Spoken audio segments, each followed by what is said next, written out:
Oh, he's a meaty one. Before we get to the meat of the matter and tell you about the oyster pop-up shops, Right down the hatch. look at the effort to get there. Through the cornfields outside of St. Michael's, onto a beach. I'm gonna go get some oysters. I'll be right back. Where Alex Johnston, the co-owner and farm manager of Harris Creek Oyster Company, grabs a rowboat and walks into the Eastern Bay. From the beach, you can see Alex walked out about the length of 3 football fields to reach the Oyster aquaculture farm. We anchored our GoPro to watch him grab several bags of oysters to fill his orders for the day. This is where the oysters really take on their shape. We call them Bayside beauties because of how much pounding they get out here and how beautiful they come out of the water. Johnston then walks them back to a table on the beach to sort.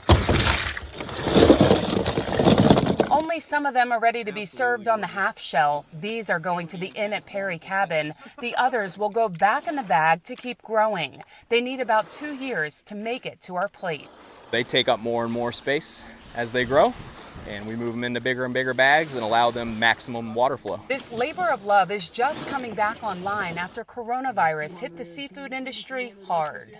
Sales went to zero, practically zero overnight. Before the pandemic, Harris Creek was selling only to restaurants, but now about 50% of their harvest is going directly to consumers, thanks in part to Audrey Swanenberg, the Chesapeake Oyster Alliance manager who started the oyster pop-ups. These oyster pop-ups are a great opportunity for the average resident here in Chesapeake Bay to lend a hand, right? Lend a hand to the oyster farmers here who are doing so much to help save the bay.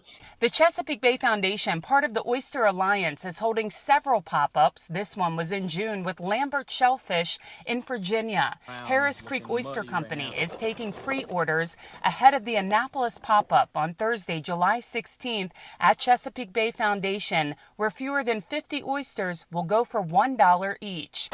Swanenberg says an investment in oyster aquaculture farms will help achieve the goal of 10 billion oysters in the bay by 2025. Year over year, they're reinvesting in their businesses. They're adding even more baby oysters in the bay than the year prior.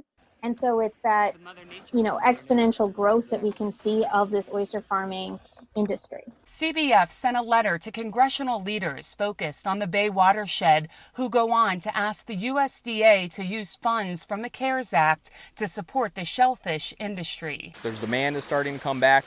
That fear has gone away a little bit, and the excitement for the fall and the winter is starting to build.